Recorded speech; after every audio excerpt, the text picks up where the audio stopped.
โอ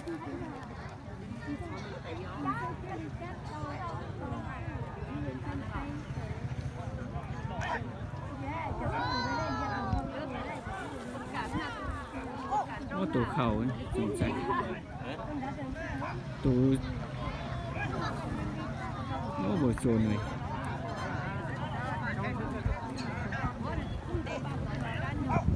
โอเคโอ้เสียบเลย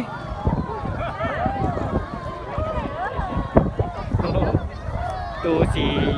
เทาเสียบสีเหลืองเนี่ย